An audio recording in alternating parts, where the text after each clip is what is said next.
Euzu billahi mineşşeytanirracim. Bismillahirrahmanirrahim. Elhamdülillahi rabbil alamin. Ves salatu vesselamu ala rasulina Muhammedin ve ala alihi ve ashabihi ecmaîn. Sallu ala rasulina Muhammed. Sallu ala tabibi kulubina Muhammed. Sallu ala şefii zunubina Muhammed. Rabbi şrah li sadri ve yessir li emri ve hlul ukdate min lisani yefkahu kavli. أفوض أمري إلى الله إن الله بصير بالعباد سبحانك لا علم لنا إلا ما علمتنا إنك أنت العليم الحكيم سبحانك لا فهم لنا إلا ما فهمتنا إنك أنت جواد الكريم إن الحمد لله ونحمده ونستعينه ونستغفره ونعوذ بالله من شرور أنفسنا ومن سيئات أعمالنا من يهد الله فلا مضل له ومن يضلل فلا هادي له وأشهد أن لا إله إلا الله رب وحده لا شريك له وأشهد أن محمدا عبده ورسوله أما بعد فإن أصدق الحديث كتاب الله وخير الهدي هدي محمد صلى الله عليه وسلم وشر الأمور المحدثاتها وكل محدثات بدعة وكل بدعة ضلالة وكل ضلالة في النار صدق رسول الله فيما قال وكما قال الله في كتاب الكريم بسم الله الرحمن الرحيم والعصر إن الإنسان لفي خسر إلا الذين آمنوا وعملوا الصالحات وتواصوا بالحق وتواصوا بالصبر صدق الله العلي العظيم. Evet kardeşlerim, Allahu Teala nasip ederse bugünkü sohbet konumuz Hristiyanların bayramı olan Noel, yortosu olan yılbaşının İslam hukukundaki yeri, İslam'da hükmü nedir? Kur'an ve sünnete göre, Allahu Teala'nın ayetlerine ve Nebi Aleyhisselatü Vesselam siyerine göre bir Müslüman, Hristiyan veya Zerduş veya Şamanist veya Toist fark etmez. Hangi din olursa olsun, hangi ideoloji olursa olsun, hangi inanç ve yaşantı şekli olursa olsun onun hukukuna, onların bayramlarını kutlaması caiz midir?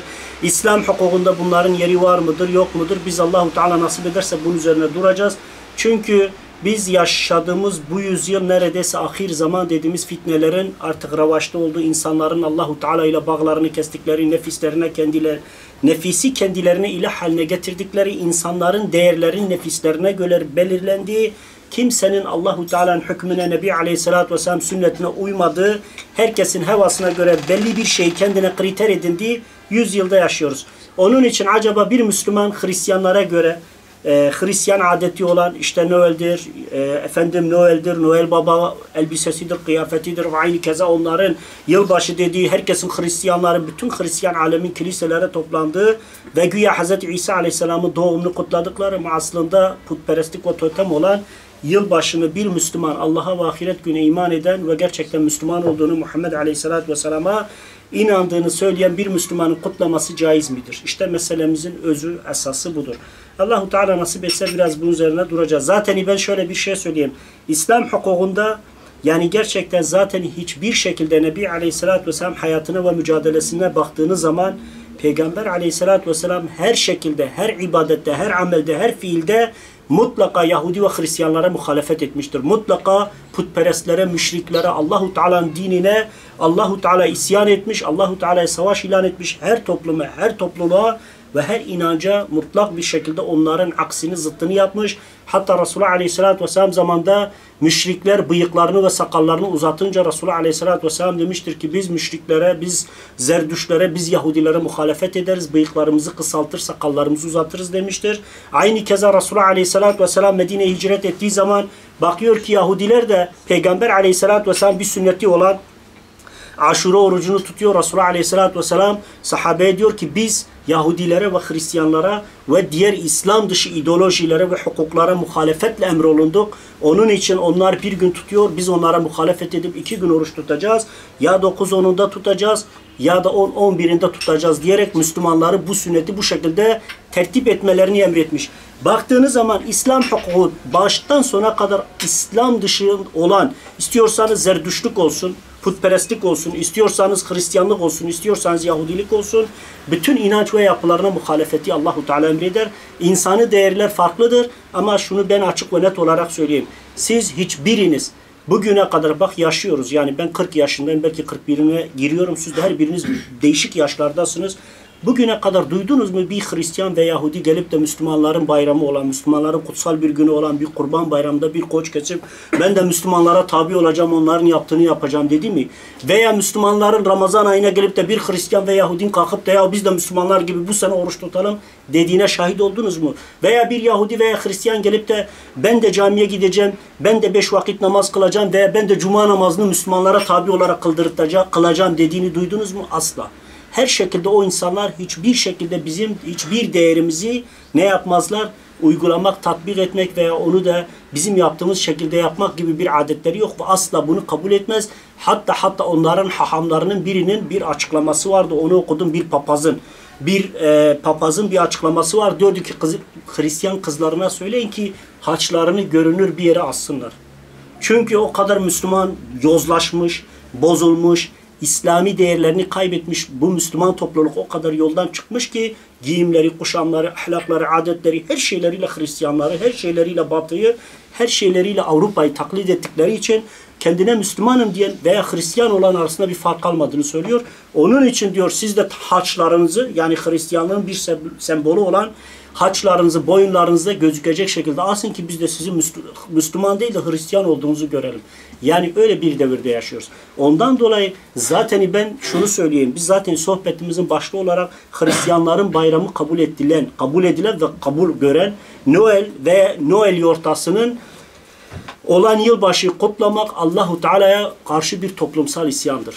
Başka hiçbir anlamı yok. Çünkü Resulullah Aleyhisselatü Vesselam kendisi Mekke'den hicret edip Medine'ye yerleştiği zaman Peygamber Aleyhisselatü Vesselam Medine'ye gittiği zaman bakıyor ki Zerdüşlüğün ve Hristiyanlığın ve Yahudiliğin bazı bayramları orada da kutlanıyor. Bunun üzerine Resulullah Aleyhisselatü Vesselam Allahu Teala onların bütün geleneklerini, örflerini ve adetlerini size yasak kıldı. Sizin için hepsinden daha hayırlı İdeyn, 2 bayramı ne yaptı? Size hediye etti ve Cuma bayramını. Allahu Teala üçünü onun dışındaki hiçbir şeyin bizim için bir anlam ifade etmediğini söylüyor. Onun için biz Allah'a ve ahiret gününe iman eden insanların da gerçekten zaten bizim bu sohbetleri işlememizdeki kasıt ve gaye nedir? Birincisi bizim bilinçlenmemiz, ikincisi bu bilinci çevremizde ve topluma, akrabalarımıza ne kadar tanıdığımız, merhabalaştığımız, selam verdiğimiz insanlara İslam hukukunun bu konulardaki helal ve haram sınırlarını ve onların çizgilerini ve onların doğruluğunu veya yanlışını, Allah'a isyan olan ve olmayan şeyler hususunda uyarmak, insanları yönlendirmek, en azından haram olan, şer olan, İslam'a muhalif olan bir şey yapmamalarını sağlamaktır. Biz bunun için çalışıyoruz. Bizim görevimiz emri bil ma'ruf nehy anil münker. Biz iyiliği emrederiz, kötü olana karşı elbette ya elimizle, ya dilimizle ya da kalbimizle bir şekilde tavır takınarak Allahu Teala'ya itaat ettiğimizi, masiyetten beri olduğumuzu söylüyoruz. Nitekim Maide suresi 51. ayet-i kerimede Allahu Teala Yahudi ve Hristiyanlara karşı bir sevgi beslenilmemesini, onlara karşı bir dostluk bağının oluşmamasını, onların çizgisinde bir Müslümanın yürümemesi gerektiğini söyleyerek şöyle buyuruyor. Ya eyyühellezine amenu la tettehidul yahude ven nasara evliyâun ba'duhum evliyâ'u ba'di ve men yetevellâhum minkum fe innehu minhum innallâhe la yehdul kavmul zalimun diyor. Allahu Teala ey inananlar, ey iman edenler, Yahudi ve Hristiyanları dost edinmeyin. Dost edinmek kelimesinin manasına baktığınız zaman onları taklit etmek, onlarla alışverişte bulunmak, onlarla diyalog içerisinde olmak, onlarla bağlarının olması anlamına geliyor. Ayet-i kerimede de Allahu Teala ey iman edenler, Yahudi ve Hristiyanları dost edinmeyin. Onlar birbirlerinin dostlarıdırlar. Asla sizin dostlarınız değil. Zaten Amerika ve Avrupa gördüğünüz üzere Irak'ta, Suriye'de ve diğer İslam coğrafyalarında Müslümanları katlettiği zaman dünyada Hristiyanlardan ve Yahudilerden hiçbir zaman ciddi bir tepki gelmedi. Aynı keza Yahudiler Kudüs'ü Yahudilerin başkenti, İsrail'in başkenti yapmak istedikleri zaman da en büyük desteği NATO'dan, Birleşmiş Milletler'den, Avrupa'dan, Amerika'dan, Rusya'dan, Çin'den almışlardır. Çünkü gerçek anlamda baktığınız zaman bugün dünyada bir avuç Yahudiler, 10-15 milyon Yahudi topluluğu eğer güçlerini kimden alıyor? Bütün dünyadaki Hristiyan alemden alıyorlar. Çünkü iş düşmanlık ve nefret olunca, İslam olunca hepsi birleşiyor, birbirlerinin dostlarıdır, birbirleriyle bağları vardır, birbirlerini destekler. İslam'a ve Müslümanlara karşı hiç merhamet göstermeden her türlü düşmanlıklarını sergiler ve Allah rahmet etsin, Malcolm X'in çok güzel bir sözü vardı. Diyordu, ey İslam ümmeti diyordu. Sakın diyordu Amerikan dolarının ve sinemasının esareti altına girmeyin diyordu. Ne zaman ülkelerinize dolar girdi, ne zaman onların kültürü olan sinema girdi, o zaman siz köleliğe razı oldunuz demek. Ve maalesef baktığınız zaman bir gişe filmi ve sinema şey geldiği zaman milyonlar, 10 milyonlar gidiyor. Dünya kadar muazzam paralarını o sinemalara vererek ne yapıyor? Onların o filmini izlemek, onların o kültüründen bir şey kapmak, hatta ellerinden geldiği kadar insanlarımız konuşmalarıyla, davranışlarıyla, fiilleriyle, her şeyleriyle Hristiyanları, Avrupa'yı taklit etme hastalığına yakalanmış. Ama Allahu Teala bunu kabul etmiyor. Rabbil Alemin zaten bir müminin, Allah'a ve ahiret gününe iman eden bir insanın bunlara sevgi beslememesi gerektiğini, hiçbir şekilde onların adeti ve örfü olan, onların bir örfü ve adeti olan, onların bir geleneği olan bu Hristiyan yılbaşısıdır. Aynı keza yortasıdır vesaire ne derseniz deyin. Onunla amel etmeyi meşru ve helal görmez. Ondan dolayı ayet-i kerimede onlar birbirlerinin dostlarıdırlar. Sizden kim onları dost edinir, onlara tabi olur, onların peşinden giderse o da onlardandır. Hiç şüphesiz o da onlardandır. Yani o da Müslüman değil, Hristiyan ve Yahudidir diyor. Eğer sen Hristiyanın adetini, Hristiyanın kültürünü, Hristiyanın geleneğini İslam'a tercih ediyorsan, eğer bir yılbaşı gecesi kalkıp bütün mağazalar işte alışveriş çılgınlığında bulunuyor, hindiler sokaklarda satılıyorsa, yılbaşı akşamı kiliselerin önüne Müslümanım diyen insanlar yığılıyorsa, taksimler doluyorsa, orada her türlü fuhuş, içki, zina, Allah'a isyan olan her türlü toplumsal isyan kabul edilen fiil işleniyorsa ve bu insanlar kendine Müslümanım diyorsa Allahu Teala bu ayette onun aksini söylüyor. Kim Yahudi ve Hristiyanları dost edinir, onlara tabi olur, onlara özenir, onlar gibi yaşamak isterse o da onlardandır. Hiç şüphesiz o da onlardandır. Şüphesiz Allah zalimler topluluğunu doğru yola iletmez. Yani zalimden kast olunan, günah ve masiyet içinde olan, Allahu Teala'nın yasakladığı bir hususta kendi nefsini tercih edenlerdir. Kim nefsini tercih ediyorsa Allahu Teala'nın ayetine, Muhammed Aleyhisselatü Vesselam sünnetine, o kendi eliyle toplumsal bir isyanı, Allahu Teala'ya karşı bir isyanda bulunmuş olur. Rabbim bundan razı olmadığını söylüyor. Nitekim Ebu Said el-Hudri'den rivayet olunan bir hadis-i şerifte de Allah'ın Resulü Aleyhisselatü Vesselam şöyle buyuruyor. Kıyamete yakın bir dönemde Müslümanların, Allah'a ve ahiret gününe iman ettiğini ve inandığını söyleyen insanların Yahudi ve Hristiyanların muazzam taklit edeceklerini, onların modalarına özeneceklerini, onların peşinden gideceklerini, hayatın her alanında Yahudi ve Hristiyanlara karşı bir sevgi, bir sempati duyacaklarını söylüyor. Ebu Said el-Hudri'den rivayet oldu. O da diyor ki Allah'ın Resulü Aleyhisselatü Vesselam bize şöyle buyurdu. Sizler karış karış, arşın arşın sizden öncekilerin yoluna tabi olacaksınız. Yani karış karış, arşın arşın derken yani santim santim her türlü adet ve örflerini, her türlü sapıklık ve günahlarını ve Allah'a isyan olan fiillerini, adetlerini, örflerini, kültürlerini, modalarını taklit edeceksiniz. Hatta onlardan biri bir kertenkele deliğine girse siz de onlara özendiğiniz için o deliğe gireceksiniz. Sümme aşağı başka bir hadiste Nebi Aleyhisselatü Vesselam diyor ki onlardan biri kendi annesiyle zina etse siz de edeceksiniz diyor. Yani onlardan biri kendi annesiyle zinaya kalkışsa siz de yapacaksınız ve maalesef o pislik ve o iğrençlik bile bugün bu toplumda yayılmış durumda. Ondan dolayı bir sahabe diyor ki ya Resulallah sen Yahudi ve Hristiyanları mı kastediyorsun deyince Allah'ın Resulü Aleyhisselatü Vesselam başka kim olabilir ki diyor. Elbette ki onları kastediyorum diyor ve gerçekten Allah'ın Resulü çok doğru söylemiş. Bugün düşünsenize ben bir haber programında izledim. Bir papaz diyor ki biz Türkiye'de özellikle Taksim tarafındaki o kiliseleri, meşhur kiliselerinde yılbaşı günü normalde onlar ne yapıyor? Gece 11'den sonra 12'ye girdiği zaman büyük bir ayin düzenliyorlar. Bir ibadette bulunuyorlar. İşte diyor ki ondan o güne has bütün Müslümanlar o kiliselere yığıldığı için kapılarını içini doldurdukları için bunlar kapılarına kilit vuruyormuş. Sadece cemaatini zorla gizli bir şekilde arka kapıdan sokuyorlarmış. Yoksa Müslümanlardan kiliselerde onlara yer kalmıyormuş. Peki bir insan gidiyorsa Hristiyanların ve Yahudilerin adetini, ibadetine katılıyor, iştirak ediyorsa, onlarla beraber türküsünü, sazını çalıyorsa, peki bu adamın akıbeti ne olacak? İşte o akıbetin ne olacağını Kur'an ayeti söylüyor. Ya eyyühellezine amenu la tettehidul yahude ven nasara evliyâun ba'duhum evliyâun ba'd diyor. Onların bir kısmı öbür kısmının dostlarıdır. Sizin dostlarınız değil, sizin düşmanlarınızdır diyor. Size gerçekten وَمَنْ يَتَوَلَّهُمْ مِنْكُمْ فَاِنَّهُ مِنْهُمْ اِنَّ اللّٰهَ لَا يَهْدِ الْقَوْمَ الظَّالِمُونَ diyor. Allahu Teala onların bir kısmının evliyası olduğu gibi asla ve asla Müslümanların dostu olmadığını, Müslümanlardan kim onları dost bilir, kim onlara yakınlık gösterir, kim onların yanına gidecek olursa o da onlardandır. Allah zalimleri, Allahu Teala'ya isyan eden Hristiyan ve Yahudileri taklit eden, onlara tabi olanları sevmez. Çünkü onlar zalim olmuş. Onlar bile bile Allahu Teala'nın emirlerini hiçe sayarak nefislerini, arzularını, modayı ve bugün Batı'nın bize televizyon üzerinden, sinema üzerinden dayattırdığı o sapıklığa meylettiği için Allah o zalimleri sevmediğini söylüyor. Kur'an-ı Mübin böyle derken hala birilerimiz, bazı yöneticilerimiz, bazı liderlerimiz işte Yahudiler veya Hristiyanlar ve İsrail bizim dostumuzdur diyebiliyor. Anlıyor musunuz? Yani aslında bizim gerçekten Allah'a ve Resulüne hakkıyla teslim olmadığımızı, hakkıyla itaat etmediğimizin en güzel göstergesi. Zaten Allahu Teala Kur'an-ı Mübin'de diyor ya eyyuhellezine amenu eti'ullah ve resuluhu. Çünkü Allahu Teala bir Kur'an ayeti indirir. Onun tefsiri Muhammed Aleyhisselatü Vesselam'ın hadisleridir. Allah'ın Resulü bir şeyin helalliğini ve haramlığını netleştirir, bize ortaya koyar. Ondan dolayı Resulullah Aleyhisselatü Vesselam kıyamete yakın bir dönemde bu ümmetin de Yahudi ve Hristiyanları takip edeceğini, taklit edeceğini, onlara özeneceğini, onların kölesi haline geleceğini, her şekilde onları kendine bir referans göreceğini ve bu referansın neticesinde ne olacak? Daha çok Allahu Teala'dan ve Resulünden uzaklaşacaklarını söylüyor.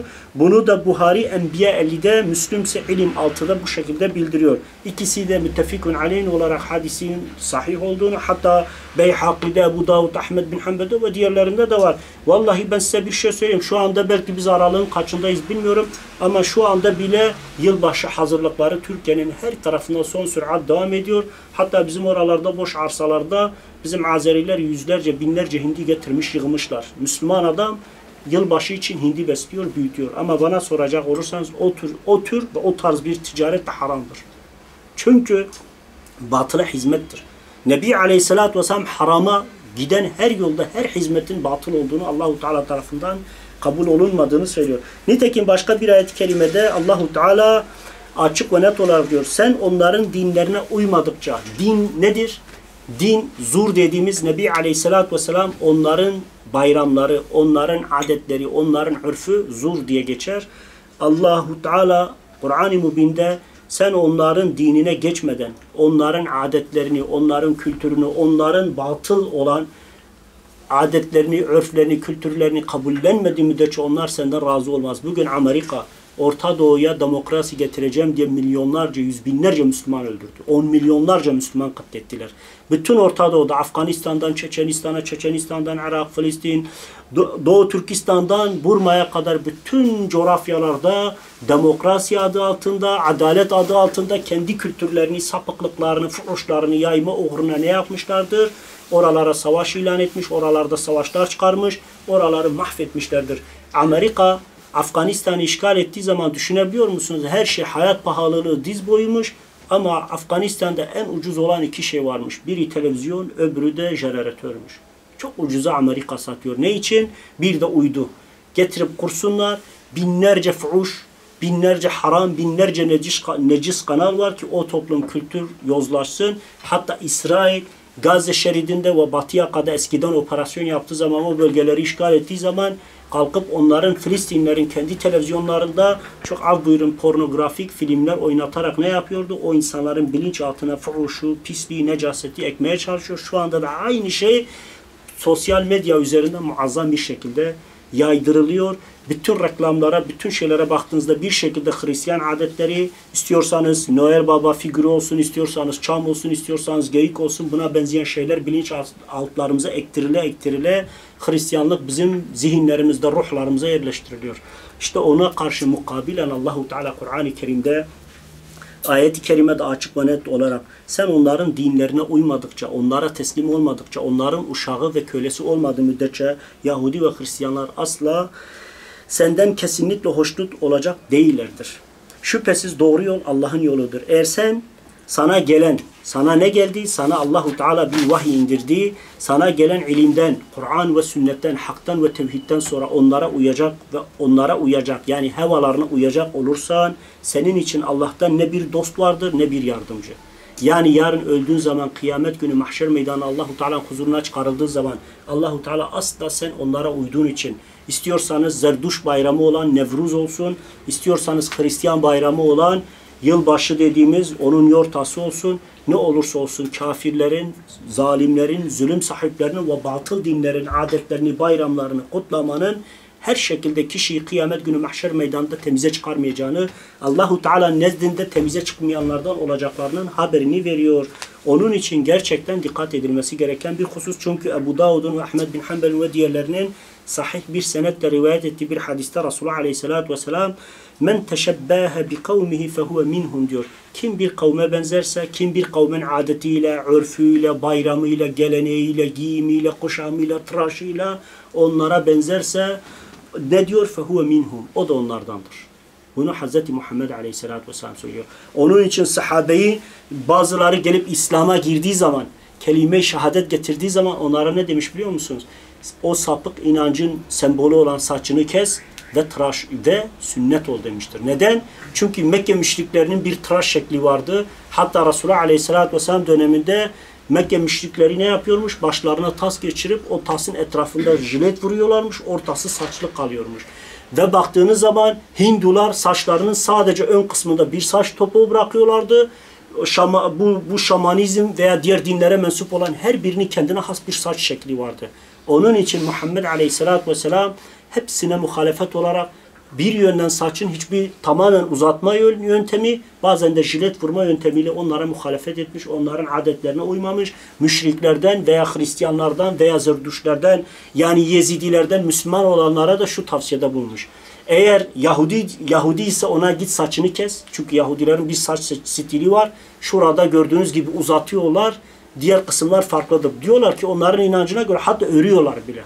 Yani bildiğin örük örüyorlar. Onlara Nebi Aleyhisselatü Vesselam gidin bu Hristiyanlık sembolünü kesin. Sonra öyle benim huzuruma gelin diyordu. Neden? Çünkü o Yahudiliğin sembolüydü. Aynı keza Yahudilerden gelene de öyle, Hristiyanlardan gelene öyle. Çünkü Hristiyanlar da saçının orta kısmında bir boşluk bırakıyorlardı. Hala bile rahiplerde olan bir adet.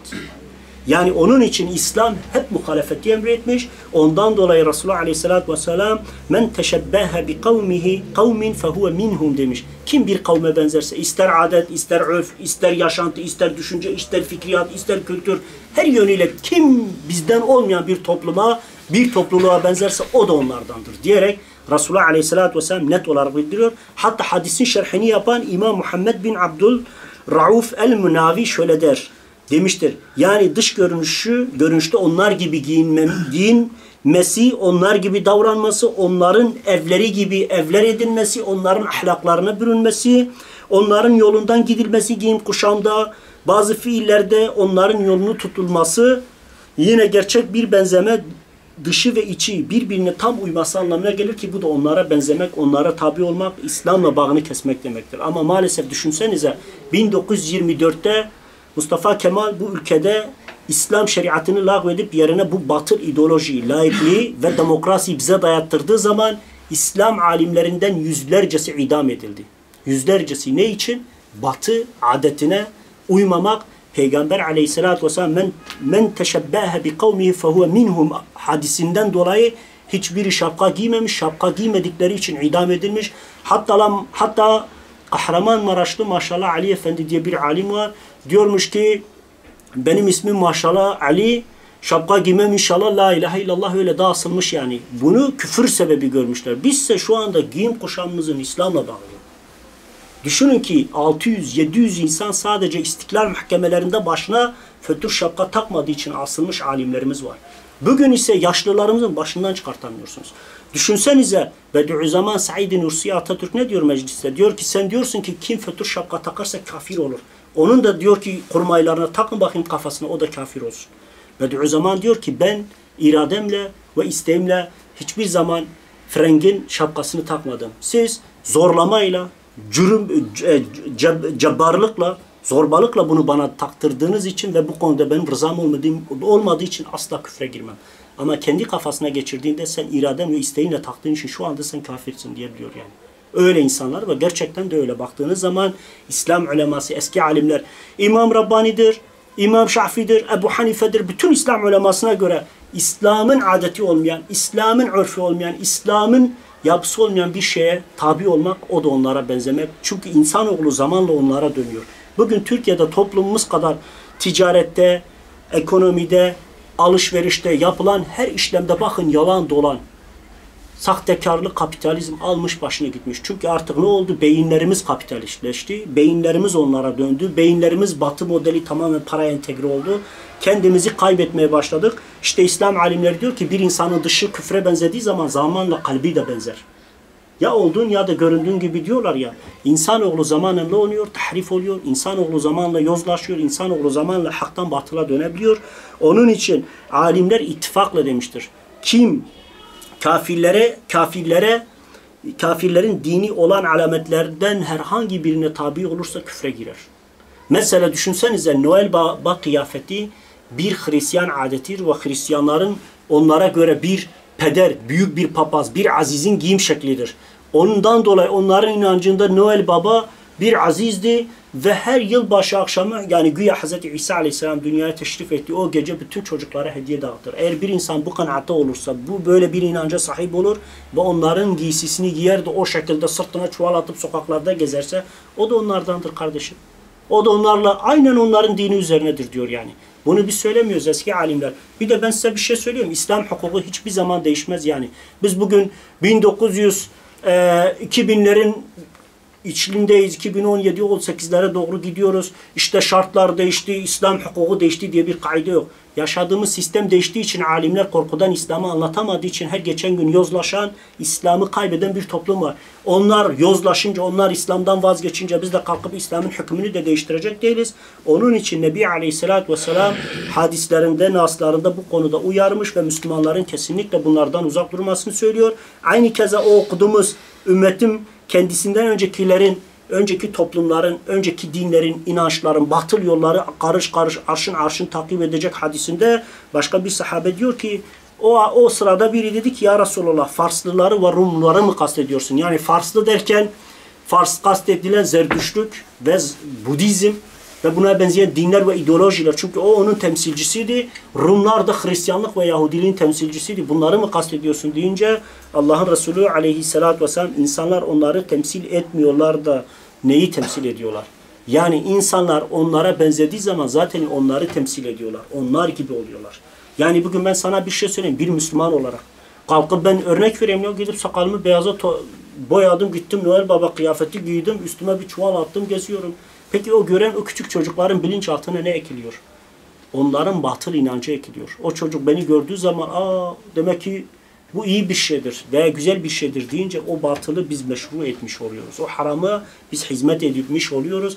Allahu Teala zaten Kur'an-ı Kerim'de ey iman edenler hak ve hakikat üzerine Allahu Teala'nın doğruluğu üzerinde yardımlaşın ama batıl ve sapık olan yollar için değil diyor. Nitekim Buhari Kitabul İdeyn Münakıb Ensar'dan 46'da Müslüm'ün Salatul İdeyn 16'da verdiği bir hadiste Resulullah sallallahu aleyhi ve sellem bayramların yani bu kutsal günlerin her dinin kendine has bir adeti olduğunu ve bunlar dinin temsilli ve sembolleri olduğunu söylüyor. Hatta bu Yahudi ve Hristiyanlar Mekke ve Medine'de yaşadıkları için onlar döneminde de bugünkü gördüğünüz bu Hristiyan adeti olan Noel kutlamaları yapılıyor. Resulullah Aleyhisselatü Vesselam buna mani olmuş, engel olmuş ve sahabeye demiştir ki inne li kulli kavmen ide. Her kavmin bayramı vardır. Her kavim derken her dinin kendi sembolü olan bayramları vardır demiş. Ve hâde idûnâ demiş. İşte bu da bizlerin bayramıdır. Hangisi? Ramazan ve kurban. Onun dışında hiçbir şey bizler için bayram değil. Zaten biliyorsunuz bizim Türkiye'de bir söz vardır. Diyorlar ki deliye her gün bayram. Haftada bir bayram çıkarsa bir gün onu kutla bir gün o zaman delisin. Aklın kemal değil demektir. Onun için Resulullah Aleyhisselatü Vesselam inne li kulli kavmin iden ve hâze idûnâ diyor. Her kavmin bayramı vardır. Bu ikisi de bizim bayramlarımızdır. Onun dışındaki hiçbir bayram, hiçbir adet ve hiçbir gelenek bizi bağlamaz. Asla kutlanmaz diyerek sahabeyi engellemiş. Ve bunu Buhari Kitabul İdeyn'de, Münakıb Ensar'da ve aynı keza 46'da Müslüm'ün Salatul İdeyn 16'da verdiği sahih hadiste Resulullah Aleyhisselatü Vesselam mutlak ve mutlak ve mutlak Müslümanların Kurban ve Ramazan dışında hiçbir bayramı olmadığını, kutlayan insanın da ahirette büyük bir vebal boynuna alacağını açık ve net olarak bildiriyor. Nitekim Furkan suresi 72. ayet-i kerimede وَالَّذ۪ينَ لَا يَشْهَدُونَ زُورَ ve onlar zura şahitlik etmezler. Orada kast olunan kelime var ya, zur kelimesi ile alakalı olarak bütün sahabenin ileri gelenlerin hepsi demiştir ki bu Müslüman olmayan toplumların neleridir? Bayramlarıdır. Mesela Nevruz bayramı, mesela yılbaşı, Hristiyanların yılbaşısı, miladi takvime, Hristiyan takvimine göre kutlanan Hristiyan yılbaşısı ve aynı keza o güne has kesilen hindiler, o güne has yapılan partiler, kutlamalar, bunların hepsinin zur olduğunu ve Allahu Teala mümin insanın, Allah'a ve ahiret gününe iman eden, gerçekten İslam'da bir alamet kendi üzerinde olan bir insanın buna şahitlik etmediğini, şahitlik etmemekten kast olunanın onun o ortam içerisinde bulunamayacağını, hiçbir şekilde onlara iştirak edemeyeceğini bildiriyor. Bunu açık ve net olarak diyor. وَالَّذ۪ينَ لَا يَشْهَدُونَ زُورَ وَاِذَا مَرُّوا بِاللَّغْوَ وَمَرُّوا الْكِرَامَ diyor Resulullah Allahu Teala ve onlar zura yalana şahitlik etmez. Lağv boş ve batıl olan söz ve eğlencelerden kastolunan kelimedir.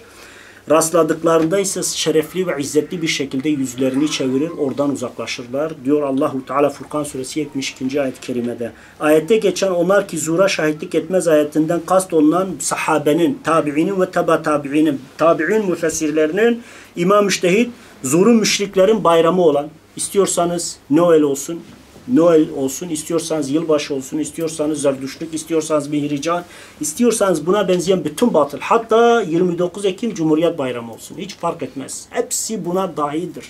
Allah'ın hukukunda yeri olmayan şeyler müşriklerin bayramlarıdır dediler ve mümin olan bir insan, Allah'a ve ahiret gününe iman etmiş bir insan, onlar müşriklerin bayramının, etkinliklerinin, panayırlarının olduğu yerde durmazlar. Hz. Muhammed Aleyhisselatü Vesselam, Hz. İbrahim Aleyhisselam'dan kalma olan o kas panayırı vardı. Hac zamanında yapılırdı.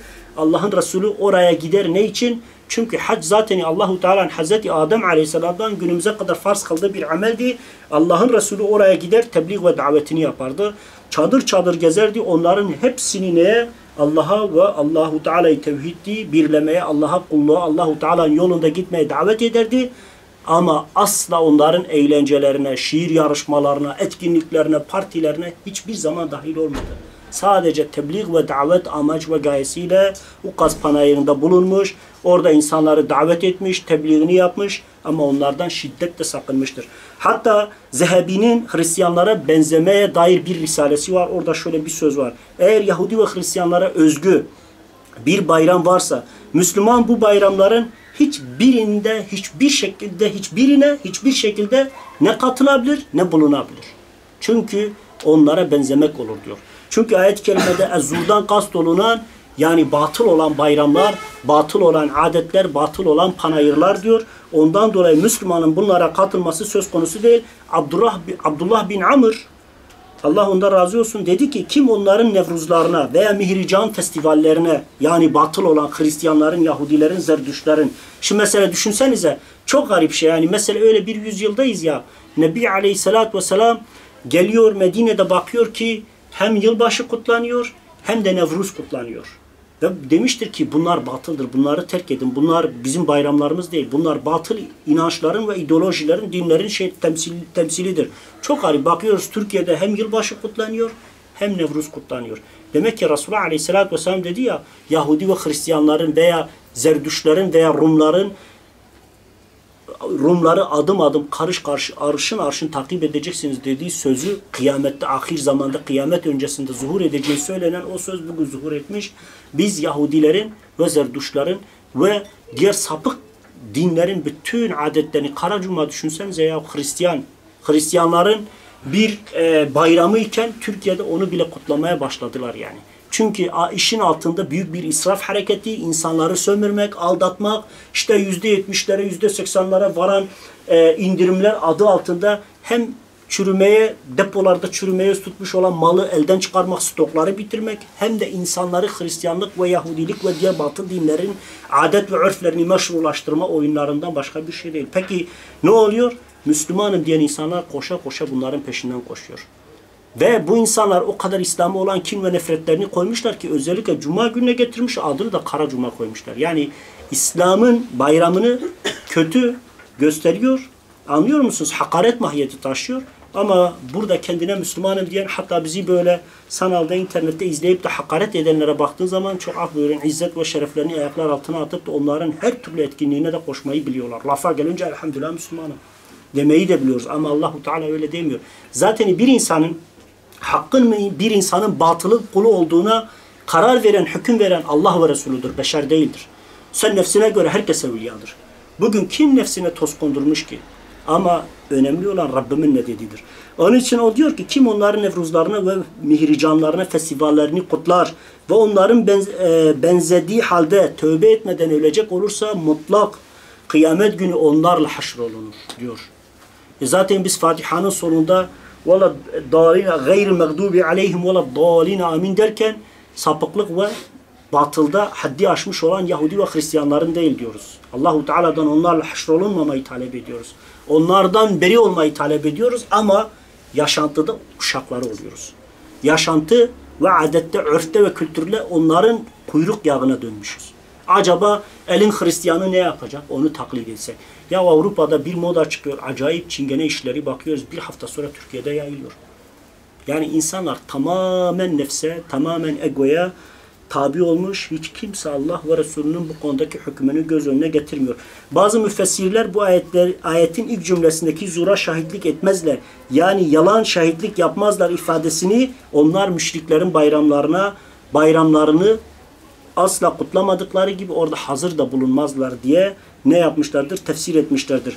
Ebul Aliye Tavus İbn Şirin Dahak Er-Rabbi ve Enes ve başkaları demişlerdi ki bunlardan kasıt müşriklerin bayramları ve törenleridir demişlerdir. Amr bin Kays da bundan kasıt, zurdan kasıt kötü ve hayasızca meclislerden uzak durmaktır. Yani çok af buyurun, insanlar toplanıyor, meclisler kuruyor. 5 kişi 10 kişi bir araya geliyor. Karıdan konuşuyorlar, kızdan konuşuyorlar, zinadan konuşuyorlar, fuhuştan konuşuyorlar, pislikten konuşuyorlar, gıybet ediyorlar, dedikodu yapıyorlar, fitne çıkarıyorlar. Bunlardan uzak mı? Her türlü Allah'a isyan olabilecek fiillerden uzak durmak olarak tarif ediyor. Diyor ki uzak durun demiştir Malik ve Zuhri de onlar içki meclislerinde ve Allahu Teala isyan ve masiyet işlenen meclislerden uzak dururlar. Sözü olarak tarif etmişlerdir. Hepsinin dediği yani ezur kelimesinin anlamı budur. Yani mutlak Allah'a isyan olarak tabir edilen her fiilden uzak durmak, kendini korumaktır. Nitekim bir hadis-i şerifte Resulullah Aleyhisselatü Vesselam şöyle buyurmuştur. Allah'a ve ahiret gününe iman eden bir kimse üzerinde içkinin elden ele dolaştığı içki içilen bir sofrada bulunmaz.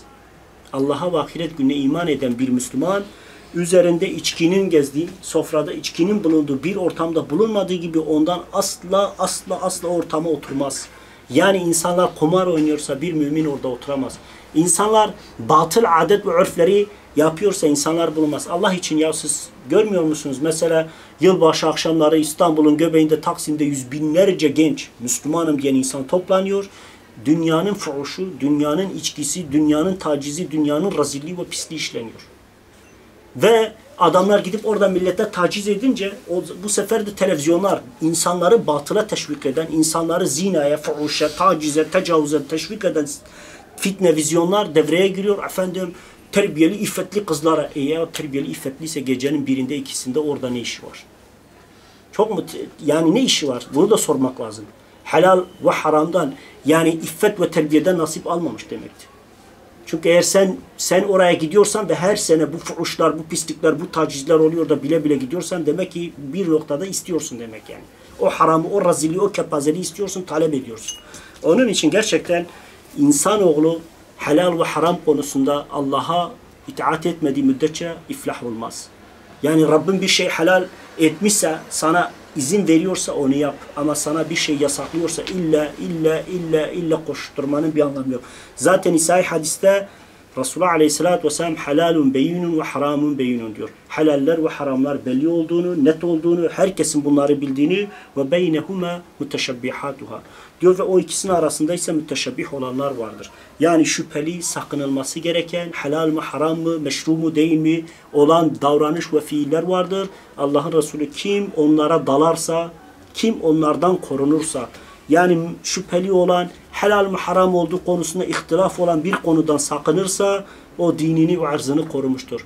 Kim de şüpheli olana dalar ve talep ederse o dinini ve arzını ne yapmıştır? Harama bulaştırmıştır. Mutlak harama bulaşmıştır diyerek Resulullah Aleyhisselatü Vesselam bunu emrederken bizim anladığımız Resulullah Aleyhisselatü Vesselam hadislerde Allahu Teala'nın ayetlerde Yahudi ve Hristiyanlardan sakınmayı, onlardan uzak durmayı emrettiği halde hala birilerin kendine göre böyle bir çözüm önerileri bulup da ya kimse bize karışamaz, biz özgür bir ülkedeyiz, her fuhuşu yaparız, her zina işleriz, her içki içeriz, her adamı öldürürüz, herkesi bıçaklarız diyorsa ona da ses çıkarmayacağız diye bir kaide yok. Çünkü gözlerimizin önünde kötülük ve şer yayılırsa ve biz buna müdahale etmez imkan ve olanaklarımızla bunun için bir çalışma içerisine girmezsek yarın bu namuslarımıza, izzetimize, iffetimize kadar bulaşacaktır. Mutlak olan bu. Zaten bu toplumda da olan budur. Onun için gerçekten Müslüman bir insan elinden geldiği kadar haram olan, Allah'a isyan olan fiillerden sakınması gerekiyor. Nitekim Abdullah İbni Ömer'den rivayet olunan sahih senetli İmam Ahmed'in sahih olarak verdiği, Ebu Davud'un sünnesinde verdiği hadiste kim bir kavme, bir millete şekil, giyim, kuşam olarak, adet ve örf olarak benzerse o da onların dinindendir hadisinde söylediği gibi. Aynı kez Abdullah İbni Abbas diyor ki Resulullah Aleyhisselatü Vesselam bize şöyle buyurdu. Leyse minna, bizden değildir. Men ameli li sünneti gayrina diyor. Bizden değildir. Kim bizden değildir? Bizim yapmadığımız bir fiili, yapmadığımız bir icraatı, yapmadığımız bir geleneği sürdüren, onunla amel eden bizden değildir. Yani bizim dinimizde, bizim inancımızda, bizim örfümüzde, bizim adetimizde, bizim kültürümüzde olmayanla amel eden bizden değildir. Bizimle bir bağı yoktur diyor. Yani bunu Deylemi Firdevs-ül Ahbar'da, Alim Müttaki Kenzül Umal'da, Suyuti Cemi'ü Sagir'de, Münavi Kenzül Hakikat'te bunu bu şekilde bildirmiştir. Yani Resulullah Aleyhisselatü Vesselam bizden gayrısını taklit eden, bizden gayrısı gibi davranan, bizden gayrısı gibi yaşayan, bizden gayrısının gelenek, örfüne, bayramına sahip çıkanın bizimle bir bağının olmadığını ve olmayacağını söylüyor. İmam Ali Keremullahul Vecih Rahimullah diyor ki Resulullah Aleyhisselatü Vesselam şöyle buyurdu. Teberani Mecmu'u Esved'de 4. cilde 511'de ve 3921'de buyurdular. Rahiplerin elbisesi gibi ve gayrimüslimlere mahsus elbiseler giymekten sakının. Kim onların şekillerine bürünür ve onlara benzemek isterse o da onlardan olur diyor. Bunu kim diyor? İmam Ali Nebi Aleyhisselatü Vesselam'ın rivayetine dayanarak diyor ki Allah'ın Resulü bana böyle dedi. Ya Hristiyanların, papazların, rahiplerin, hahamların kılık kıyafetlerinden veya Noel Baba'nın giysisinden sakının. Çünkü kim elbise olarak, kim şekil olarak bizden olmayana benzerse o da onlardandır. Yani kıyamet günü mahşer meydanında onlarla haşrolunur, onlarla sorguya çekilir, onlarla ya cennete ya cehenneme gideceğini haber veriyor. Nitekim Nisa suresi 144. ayet-i kerimede ey iman edenler! Ey iman edenler, müminleri bırakıp kafirleri dost edinmeyin. Yani onların adet, İslam'ı bırakıp batıl olan Hristiyanlık veya Yahudilik veya Zerdüştlük veya Şamanizm veya Budizm gibi batıl, sapık ve sapkın olan dinlere tabi olmayın. Onları taklit etmeyin. Onların adetlerine, örflerine sarılmayın. Neden? Bunu yaparak Allahu Teala'ya kendi aleyhinizde apacık deliller vermiş olursunuz diyor. Yani siz bunu yaparak diyor aslında Allahu Teala'ya karşı kendinizi yarın mahşerde çok kötü duruma düşürürsünüz. Siz eğer Yahudi ve Hristiyanları, Müslüman olmayan kafirleri dost edinir, onları özenir, onların kültürü, onların adeti, onların giyimi, onların kuşamı, onların hayat standartlarını yakalama uğruna İslam'dan, örfünüzden, adetinizden, şerefinizden, izzetinizden taviz verirseniz mutlaka yarın Allahu Teala'nın nezdinde onun huzurunda aleyhinize apacık birer delil mi vermek istiyorsunuz diyerek bizi uyarıyor. Çünkü Allahu Teala yarın sizde adet, örf, yaşantı olarak Hristiyan ve diğer batıl dinlere tabi olanları hayatlarını özenen, onlar gibi yaşamaya çalışan, onlar gibi bir hayat kendine belirlemeye çalışan insanların mutlak bir şekilde mahşerde onlarla haşrolunacağını, onlarla bir araya geleceklerini, bu durumda da kendilerini kurtarma şansları olmadığını söylüyor. Onun için gerçekten elimizden geldiği kadar bu konuda Nisa suresi 139. ayet-i kerimede de aynı şeyi söylüyor Allahu Teala. Bu konuda korunmak lazım. Neyden?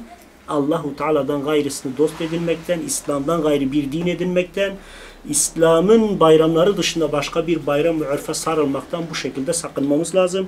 Müminleri bırakıp da kafirleri dost edinenler onların yanında izzet ve güç ve şeref mi arıyorlar? Bilsinler gerçekten bütün izzet, bütün şeref yalnızca Allahu Teala'nın nezdindedir. Yani onlara tabi olarak, onlara taklit ederek, onlara özenerek dünyada kendilerine bir şeref mi arıyorlar? Kendilerine bir moda mı oluşturuyorlar? Kendilerine, insanlar nezdinde kendilerini farkındalık dediğimiz farklı bir şekilde, farklı bir kültürde, farklı bir böyle mecrada mı göstermek istiyorlar? Bunların hepsinin batıl olduğunu, çünkü izzetin, şerefin Allah nezdinde olduğunu, hiçbir zaman kılıkla, kıyafetle, batıla ve batılı taklitle bu şerefin elde edilemeyeceğini açık ve net olarak bildiriyor. Nitekim Tirmizi'nin İntizam 7'de Nebi Aleyhisselatü Vesselam'dan Amr bin Şuayb rivayet ediyor. O da diyor ki dedem Resulullah Aleyhisselatü Vesselam'dan rivayet ettiği, bizden başkasına benzemeye çalışan, bizden başkasına benzemeye, giyimde, kuşamda, yaşantıda özellikle Yahudi ve Hristiyanları kastederek çalışanların bizden değil onlardan olacağını Peygamber Aleyhisselatü Vesselam söylediğini söylüyor. Maalesef şu anda bile Müslümanım diyenler, hatta Müslüman olduğunu iddia edenler şu anda yılbaşı hazırlıklarına şimdiden başlamışlardır. Şu anda programlarını yapmış, rezervasyonlarını yapmış. Acaba o gece hangi otelde, hangi partide, hangi yerde toplanacağız, ne tür fuhuşlar, ne tür içkiler içeceğiz, ne tür Allahu Teala isyanlar ve sapkınlıklar düzenleyeceğiz diye şu anda bile hareket ediyorlar. İnan, emin olun, bizi dinleseler diyecekler şu yobaza bak ya. Bu yüzyılda neyden bahsediyor? Herkes özgürken, herkes hürken, herkes istediğini yaparken bu adam neyden bahsediyor? Çünkü o kadar da Allah'a ve Resulüne de inanç kalmamış. Yani ne sünnete inanmak var, ne Allahu Teala'ya. Zaten biliyorsun sosyetenin meşhur lafıdır. Benim kalbim temiz. Kalp temizse fiiller önemli değil. Fuhuş da yapsa, içkice ise, af buyurun, her türlü rezillik, kepazelik diz boyu da olsa onun için bir anlam ifade etmiyor. Sonuçta cifle yıkanmış bir kalp var ortada. Onun için yani hiçbir zaman işin özü, yani sözün özü diyeceğimiz şudur: İslam hukuku, İslam dini asla ve asla İslam dışındaki herhangi bir adeti, örfü, bayramı ve töreni İslam'dan görmez, ona tabi olmaz, onlarla hiçbir zaman batılla bir bağı olmaz. Çünkü batılla bir bağı olan insan kendi eliyle kendi nefsine zulmetmiş olur. Kendi eliyle Allah'a isyan etmiş olur. Yarın mahşere gittiği zaman da bu konuda hesap vereceği bir konu olmaz. Onun için gerçekten elimizden geldiği kadar, mesela burada dinleyen kardeşlerimiz, hepimiz bu konuda sorumluyuz. Kardeşlerimize, akrabalarımıza, teyze çocuklarımıza, tanıdığımız, bildiğimiz, selamımız geçen herkese bir şekilde bundan uzak durmanın gerekli olduğunu, mutlaka bundan sakınılması gerektiğinin gerekli olduğunu haber vereceğiz. Ve çevremizde kim yılbaşı hazırlığına girmişse, Hristiyanların bayramını kutlamak gibi bir fiil içine giriyorsa şimdiden uyaralım. Haramlardan sakınmaları konusunda tebliğ görevini yerine getirelim. Yarın mahşere gittiğimiz zaman bu adamlar bacaklarından asıldığı zaman Rabbil Alemin'e diyecekler ki Allah'ım, bizim orada hacılar vardı, hocalar vardı, Müslümanım diyenler vardı, şunlar vardı, bunlar vardı ama kimse bize bu haramdır, bu şerdir, bu kötülüktür demedi. Kimse bize Hristiyan adetiyle bir bayramın, bir adetin, bir örfün işlenmemesi gerektiğini söylemedi. Aslında söyleseler de takacak değiller ya, ama orada bunu söylerler. O zaman siz de sorumlu olursunuz. Onun için burada her zaman diyorum, biz boynumuzdan vebalı çıkaralım. Kimin ne dediğini hiç bakmayın. İsteyen küfreder, isteyen söver, sonuçta kendi hesabını ödemeye gidecek. Herkes mutlak ölecek. Yarın mahşere gittiğimiz zaman Rabbil Alemin bizi mizana çıkarıp da ey kulum, sen tebliğ görevini yerine getirdin mi? Sen davetini yaptın mı? Sen haramdan sakındın mı? Sen batıldan uzak durdun mu? Sen Allahu Teala'ya teslimiyette kalu belada verdiğin sözünde durdun mu dediğinde, Rabbim imkanlar dahilinde biz bunu yerine getirdik. Bunun için çalıştık, çabaladık ama nafile oldu. Hiçbir fayda vermedi. Çünkü insanlar nefislerine, kadına, mala, mülke, dünyaya, modaya tapar duruma geldiler. Kimse senden haberdar değildi. Bile bile seni inkar ediliyordu. Yani düşünsene, bugün her yerde o söylenen türküler, şarkılar Allah'a isyan niteliği taşıyor. Amerika'nın, Avrupa'nın, Çin gibi komünistlerin ve kapitalistlerin ve laiklerin çevirdiği sinemalarda hep Allah isyanı, Allahu Teala'nın olmadığı, Allahu Teala'nın aslında böyle bir şey söz konusu olmadı. Zaten bilim kurgu temalarının hepsinde bu vardır. Sanki her şey bir tesadüfün eseri, Darwin gibi bir tesadüfün eseriymiş gibi insanların bilinçaltına, zihinlerine bu yansıtılıyor. İnsanlar öyle olunca da her şeyi kendilerine helal görüyorlar. Her şeyi kendilerine meşru görüyor. Nasıl olsa sümme aşallah yok. Zaten çoğuna mesela üniversite öğrencilerine sordukları zaman ya biz hayatımda bir defa namaz kılmıştım. Ben aslında Allah'a inanmam diyerek kendi vicdanlarını tatmin ediyorlar ama o hepsine müjdeler olsun. Allah var ve mutlak hepiniz cehenneme gideceksiniz. Allah'a isyanla, Allah'a inkarla, haramla, küfürle, batılla yoğrulmuş etleriniz, yoğrulmuş vicdanlarınız ateşten başka hiçbir yerde temize çıkmayacak. Çünkü yani bir ateist Allah yok deyince kurtulmayacak. Bir komünist Allah yok deyince kurtulmayacak. Bir laik Allah bizi yönetemez, hüküm Allah'ın değil milletindir deyince kendini kurtaramaz. Çünkü mutlak Allah nezdinde tek dinin İslam olduğu ayetlerle açık ve nettir. Onun için müjdem hepsine olsun. Bütün kafirlere, zalimlere, müstekbirlere, Allah'a ve ahiret gününe inanmayanlara benim müjdem olsun, öleceksiniz. Hiçbiriniz kurtulmayacaksınız. Hatta ayet-i kerimede Allahu Teala diyor ki, de ki ey kafirler yenilecek sonra da cehenneme sürüleceksiniz. Ey yeryüzünde İslam'ı yok etmeye çalışan Amerika, Birleşmiş Milletler ve işbirlikçi kuklalar. Batılı ülkelerimizde ve yurtlarımıza sokarak, milyonlarımızı Hristiyanlaştırarak hiçbir zaman Allahu Teala'ya bir acziyet veremezler. Sadece kendi yenilgilerini, yıkılışlarını, sonlarını hızlandırıyorlar. Baksanıza Türkiye'de toplum yıkılıyor. Evlilik oranları düştükçe düşüyor. Zina aldı başını gidiyor. Fuhuş, içki, her türlü ahlaksızlık. Her gün cinnetler, insan öldürmeleri, babalar vahşileşmiş, çoluk çocuk birbirini katlediyor. Ne oldu? Biz Allah'tan uzaklaştıkça Rabbim üzerimize bela ve musibetleri yağdırmaya başladı. Biz Allahu Teala'ya sırtımızı döndükçe akla alınmayacak hastalıklarla boğuşur duruma geldik. Kimsenin huzuru kalmadı, kimsenin rahatı kalmadı.